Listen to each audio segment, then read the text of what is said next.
Hey folks, Dave Yelk here, Practical Equine Training. I'm on my Bluetooth headset. I'm going to try to stay within 30 feet so you can keep audio.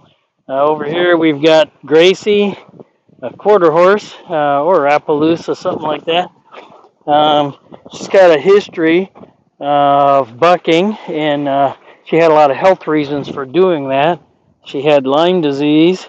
They treated it. 120 days later, she had Lyme disease worse. The first treatment was doxycycline. Second treatment was minocycline.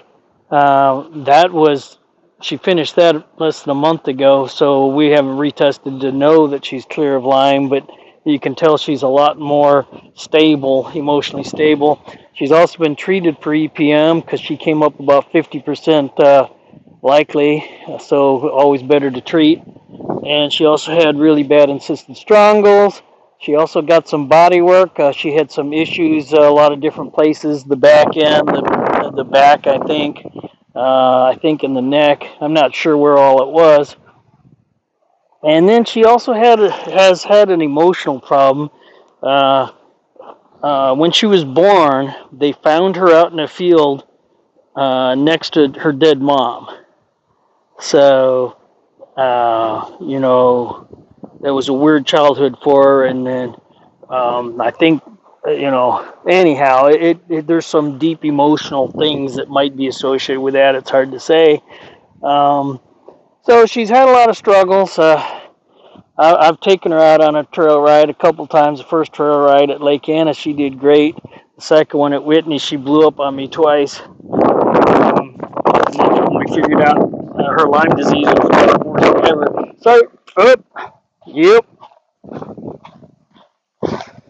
I was just gonna say, sorry about the wind. I guess y'all could see how bad the wind is right there. So you're gonna get some sounds in the camera here. Okay. Let's get that fixed. Yikes. Sorry about that. Hopefully that doesn't happen too many more times while we're filming. So anyhow, that's Gracie. And so she's here for a week for me to investigate whether she's ready to commence with her career in her life or not. I haven't tacked her yet because sometimes it's good to see how well she takes the tacking.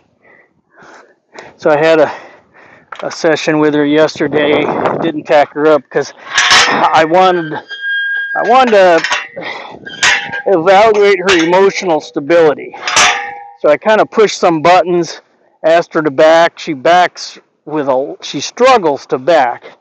And I'm wondering if there's still something wrong in her back end, the sacrum or one of the SIs or both or something, but it's been fixed once. So yeah, you found some stuff there, didn't you? Leftovers. Come on. So yesterday in my first session, and I've worked with her before. I told you I've ridden her and she blew up the second time. So I've worked with her to establish some semblance of a relationship. She's a little strange regarding that. She's not giving herself completely.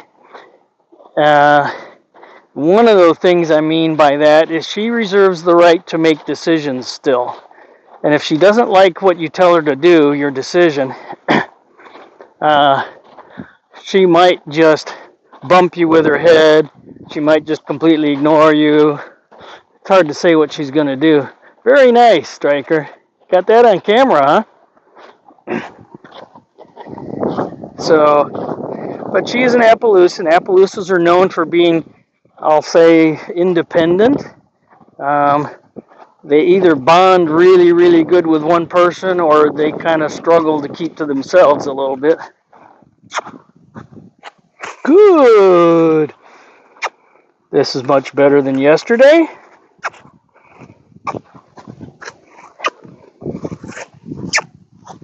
No, you don't have to turn around like that. Good job. So I try not to get on horses until I've established a relationship. I like to have a common language. We've kind of already developed that. You can see that. And I like to teach horses to learn. She already knew how to learn. She's not an unbroke. She's just struggled with physical issues, and people didn't know. So she was trying to communicate that she had physical issues, and the last communication to that is get off of me, please. Except they don't say please. So, and I should also say that her dad has done a lot of homework with her. Hey, come on back. Nope. Come on back.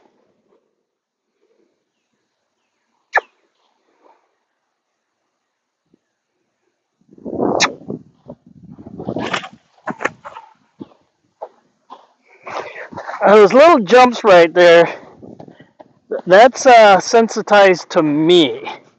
And that's not a bad thing. I want to be important to a horse. And now, theoretically, I should be able to stand here and do jumping jacks, and she shouldn't care if I have no intent. But I haven't spent that much time with her enough to teach her discrimination between my intents. So she's okay.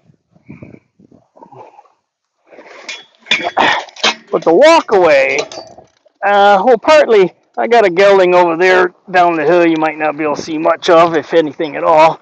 And a gelding here, giving her goo-goo eyes. And she's in heat, definitely. That happened yesterday. I had all my horses up near her where she's living because we were doing teeth. But she shouldn't be walking away like this.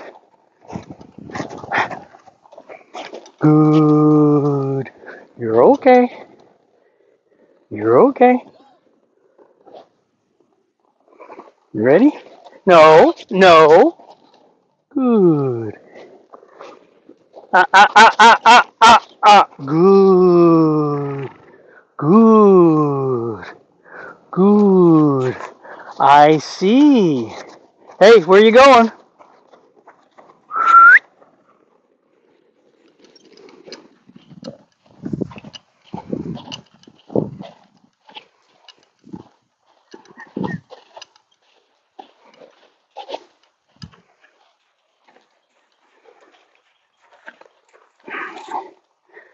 So, I work with horses at liberty like this because if I can't tack a horse up with liberty, generally they're telling you how they feel with their feet. So she's kind of avoiding me in the saddle, and you saw before I grabbed my tack that she was following me around wherever I went in the round pen here. So she knows what I want, but she's showing me how she feels about the tack. Even though she's not afraid of the tack, she's expressing her feelings with her feet. And that gives me immediate feedback as a trainer and a teacher on how I'm doing regarding helping her both auto-regulate her emotions and be in the frame of mind that I want for learning and work. Good. And that was perfect right there where she came back with me. Of course, it also tells you, like, she's a little distracted. And that's one of the things about her that I've noticed, that sometimes she just doesn't care what the human wants. She's her own counselor and doesn't take classic leadership.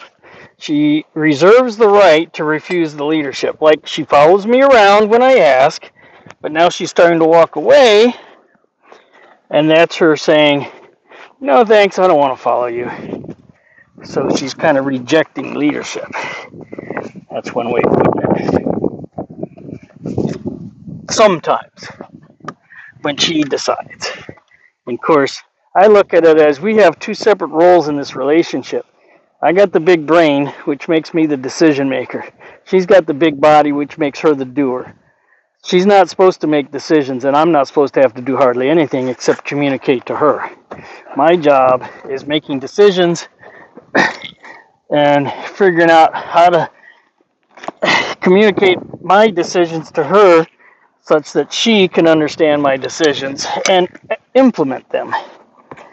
It's not her job to have to figure me out, although. So again, as I start to put the girth, you can see how she feels about that. Hey! And you can see how she feels about the girth tightening on her. Hey! Hey! So if I can't put this on her without her blowing up, no point in getting on this horse.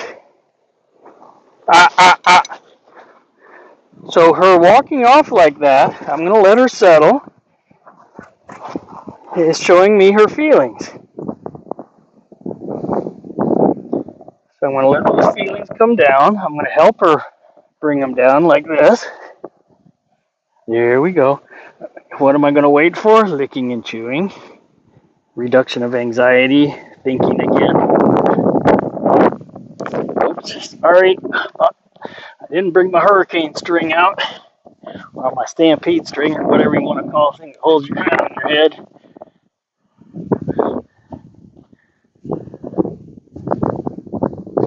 So I'm waiting for a lick and chew.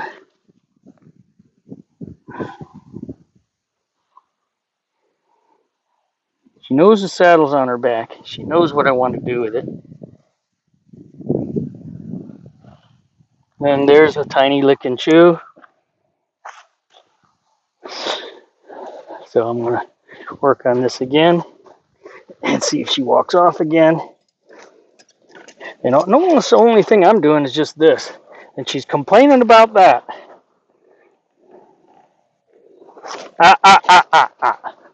Now, I know she's got a history of this. That generally they tie her. I mean, I'm not sure they always do. And apparently her first girthing of the day, this is a common situation. She used to actually try to kick you, I think. Or not kick you, but kick at it. And she's been evaluated for ulcers also. I'm not positive she's been scoped. I don't remember. She's had so many things checked out and done because she's had some really weird problems. So I let her walk away because we're in a delicate situation. I don't want her blowing up with that saddle. It's on pretty loose, and I don't want it under her belly. But notice she did walk off without any blow up. So that's always a good thing. She just doesn't like it tightened on her. Good.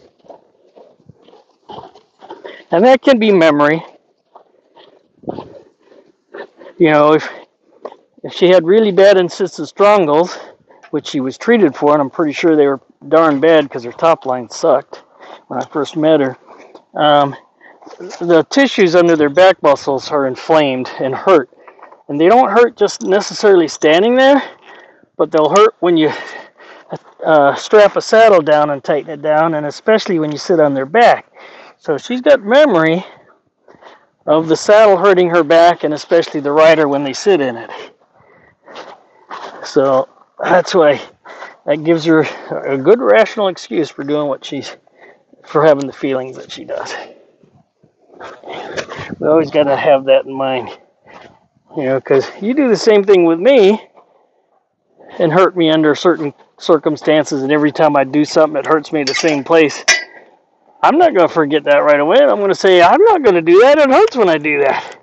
So, you know, that's just reasonable. She's not a machine. She's a living, sentient being with thoughts and feelings.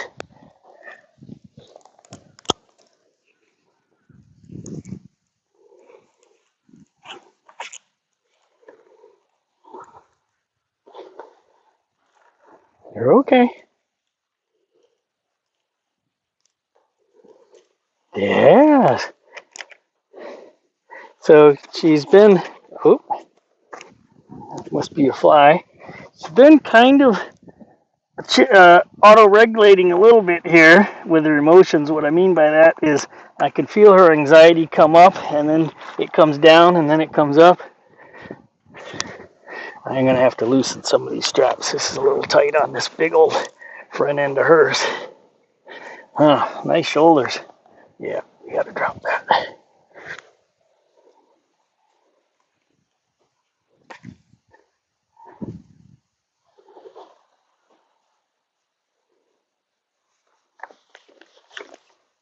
Is that enough?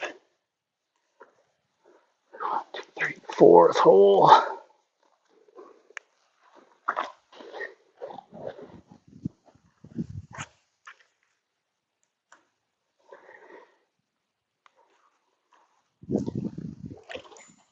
So she's a little jumpy right there.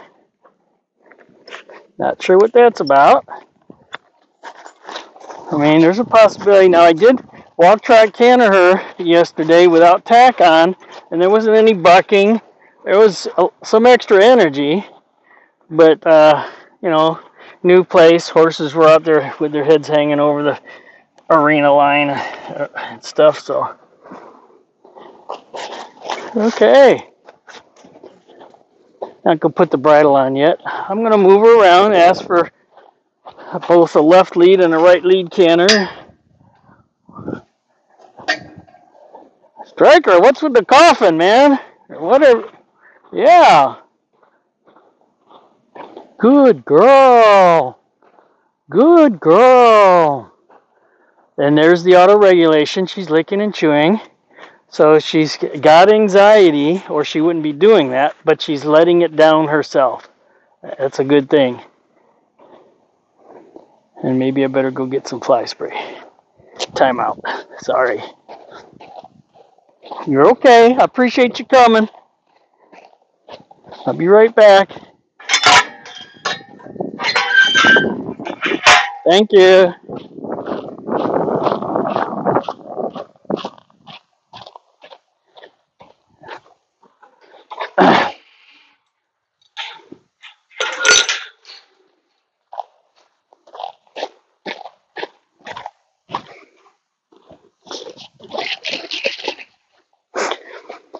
So, normally, if I have a horse I don't know, and I see that little behavior that she did when I was cinching her up, I'd want to fix that before I get on her.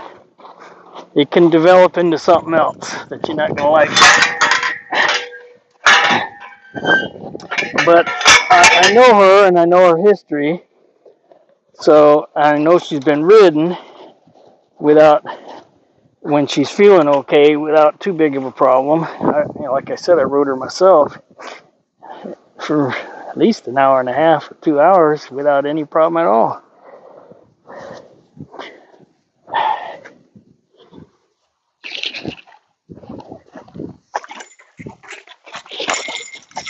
Hey! Hey! Hey! Hey! Hey! Move on! Move on! Move! Move!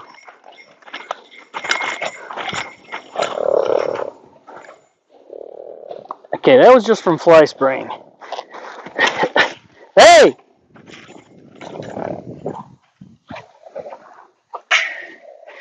Yeah, okay.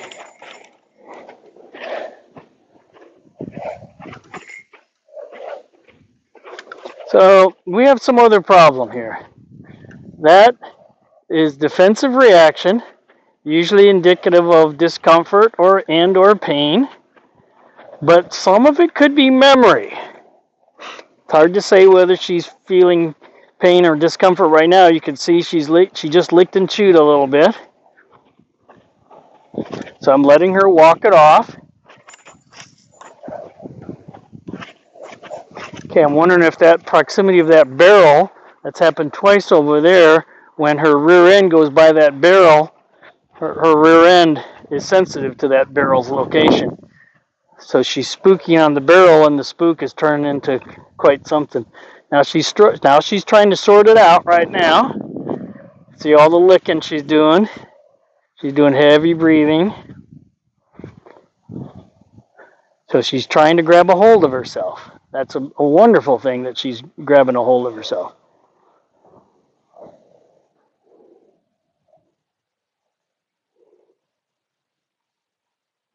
There she goes. Good. Good. I just got one little squirt of fly spray on you.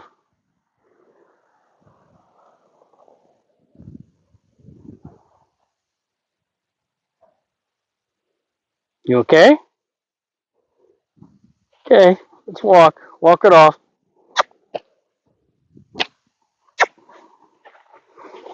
If I threw this lyret right now and hit her on the ass, she'd probably blow up bigger than Dallas. And generally, when a horse is that touchy, you kind of probably don't want to get on it because, especially with it windy, anything blows by here, or for some reason one of the horses gets fly bit and wants to take off up this hill, she's going to let loose. And if you're on her, that just sucks.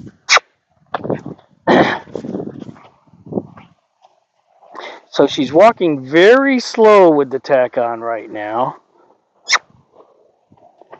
I think that's her way of, I'll say, and she's also licking and chewing and dropping her head. It's her way of trying to keep her anxiety down. I think she knows if she goes too fast, she can't deal with the anxiety and she'll let loose. It's not like she wants to be like this. She doesn't know she has a choice. And if there's pain or discomfort, which, like I said, so many things we have checked on this horse and done, the layer of onions. Oh, the last one was she had a wolf tooth on the right top side, which was taken out about 2.5 weeks ago, maybe 3 weeks ago now. And when it had not erupted through the skin, and when you touched it with your finger and pushed on it, her head would shoot up. So it hurt, and there was swelling there and redness. So,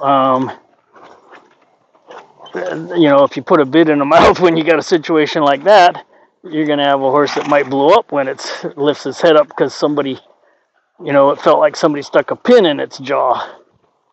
You're doing good. So that was what we hoped was the last thing bothering her. And we let that heal. And of course, she's got nothing in her mouth right now. Okay, so she felt good enough right there to trot on her own. So she's getting and lots of licking and chewing. So she's trying really hard. And the trotting indicated that she's starting to feel better and getting control of herself. And you can see she's not spooking going by that barrel anymore. So she's settling herself, which is a beautiful thing.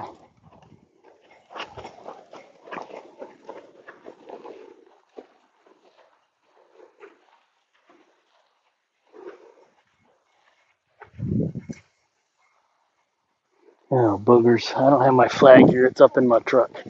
Be good to flag this horse right now and see what she does. But she's, her brain's with me now, so her feelings aren't too high. If her feelings were too high, when you saw the hunching up bucking, not classic bucking, but that's brainless. There's no thought at all. It's raw feeling. And now she's got a whole lot of brain back. And she does keep licking, so that indicates that as she gets rid of the feelings, they come right back. She can't keep them gone. Good girl. And trot. Okay, she surged into the trot. That's an interesting thing. Trot. There we go. Nope. That was her making her own decision. I told you she likes to reserve the right to do what she wants instead of what you want. She shouldn't be doing that anymore. She's doing it because of the proximity of my horses, I'm pretty sure, a gelding up there and a gelding over there. So she doesn't want to just go right by them. But my point is, she knows exactly what I want. She's making unilateral decisions, not her job.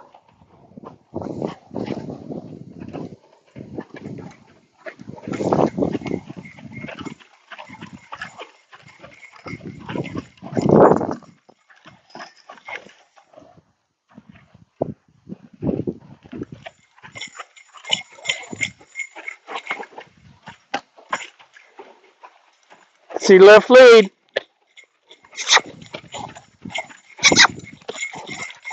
Nope.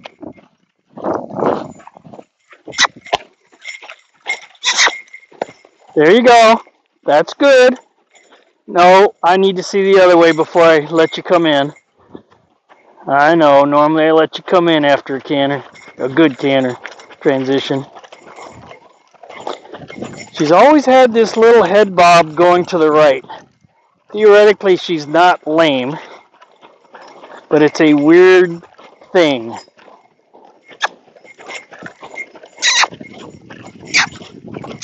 There you go. Okay, you can bring it in. Bring it in. Bring it in. Come on, all the way. Come on.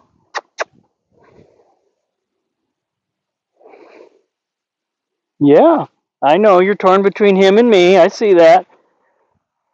There's the auto regulation. She's torn between my two geldings and me. She's trying to choose. That head shake is another way of getting rid of some tension in her neck and head and jaw. So right now she's struggling to make a decision who she wants to be with or near. Come on. There's peace and security over here. There's handsomeness over there, I know. Come on. I'll come pick you up. You need me to pick you up? So I'm going to give her a chance to see if she can pick me. If she can, I'll go help that decision out. Good girl. See, he's no help. Good girl. Is that the smallest step you could ever take toward me?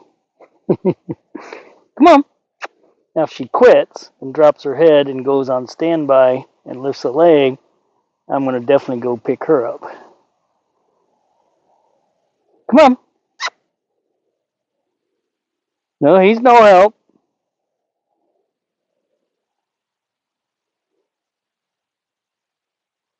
Good. I saw the lean. I also saw you look at him afterwards, so she's still, and you can watch her ears flip-flop too. The ears kind of show you what the brain's thinking about. See how the ears are flipping left and right? So her two different sides of her brains are both picking a gelding that she wants to think about. And then she brings both ears toward me. But she's just about getting ready to quit and say, never mind, I'll just stand right here. Okay, I'll pick you up. You're okay. You don't have to feel that way. So right there, she was thinking about leaving because I'm walking at her.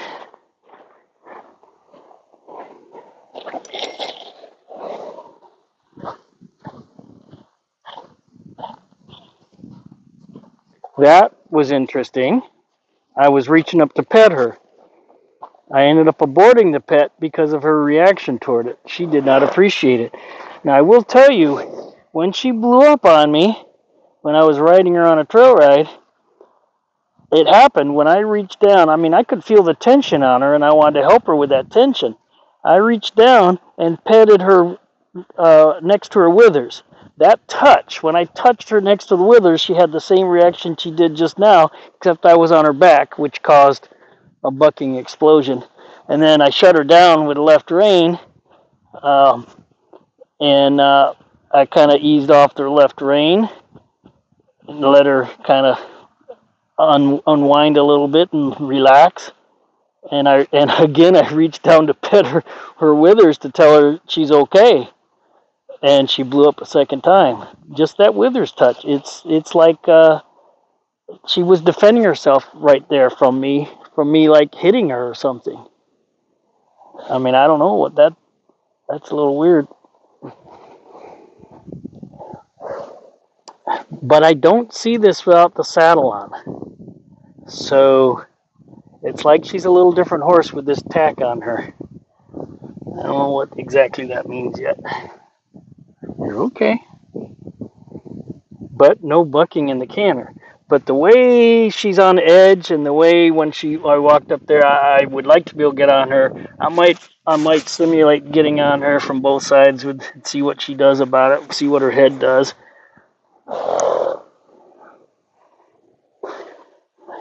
When they first got her, she was better under saddle than she was on the ground. That if you could get in the saddle, she'd be really easy to ride and soft and responsive and laid back, and water and obstacles didn't bother her at all.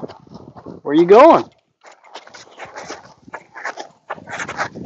So that's an interesting thing. That does not happen with me and horses.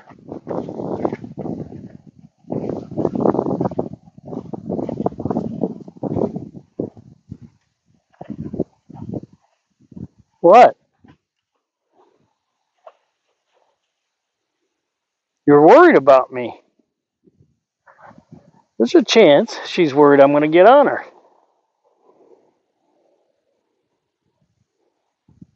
But walking away like that indicates A, she has feelings specifically about me, and B, she was trying to reduce her feelings by walking away. And C, it's an avoidance behavior, which means she's walking away to get out of a situation she doesn't want to be in. I'm thinking she doesn't want to get mounted. You're okay.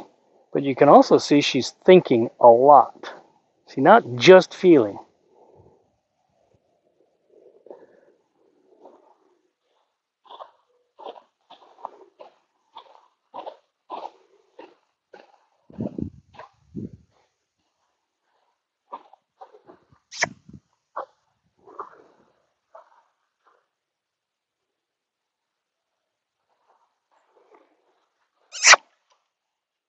Come on. Now she won't pick me at all. That's not happened.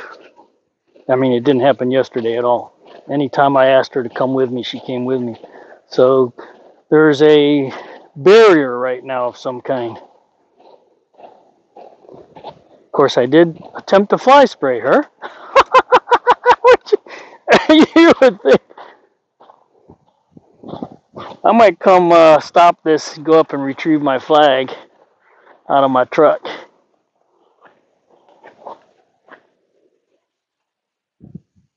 What's going on, girl? Sure wish you could talk. Because you seem pretty good right now, but you want nothing to do with me all of a sudden.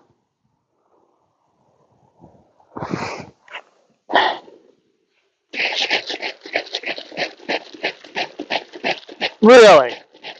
Just shaking a bottle of fly spray.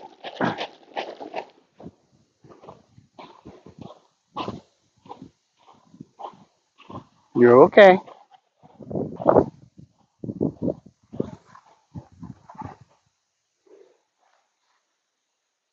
Now I know this horse has been fly sprayed plenty of times in her life. So we got something going on here. And she's on edge. She's tight. Except the left rear, but that could be defensive posture, where she's going to use that to defend herself. It's okay. It's okay. It's okay. Wow. She's almost ready to jump out of her skin.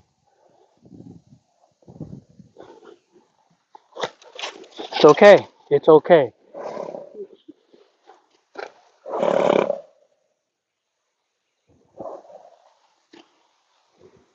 You don't want to engage this, do you?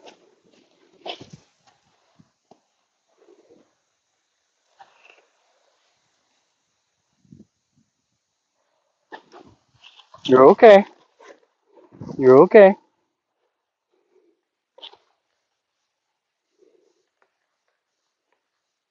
You're okay.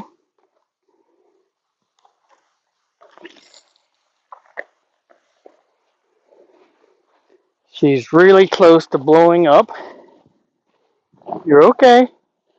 She's exceedingly relieved that I walked away.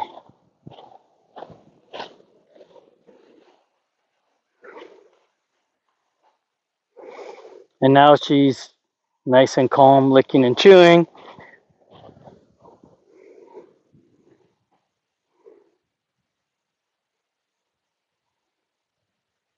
Now I was the one that was on her last time she's bucked and blew up. And I shut her down. It wasn't, well, the second time she blew up, I shut her down, and the second time, and just as I was starting to dismount, I had swung my leg over, and I still had a foot in the stirrup up in the air. She blew up again, and it was a mutual decision for, for me to, I kind of jumped away from her, fell on my butt, and I'm pretty sure as soon as I got off, she stopped bucking. But does make me wonder. I mean, when a good horse bucks, it scares the hell out of them. And there's a chance that she's associating that with me.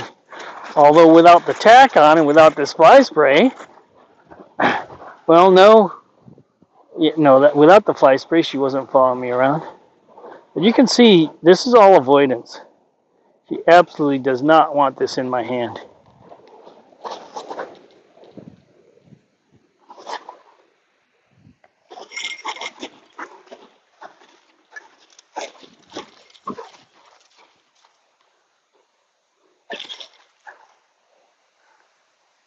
What was that?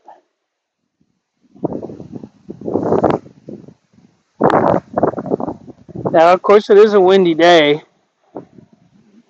I mean, I like training under worse conditions, so a windy day to me is an opportunity to make a horse better.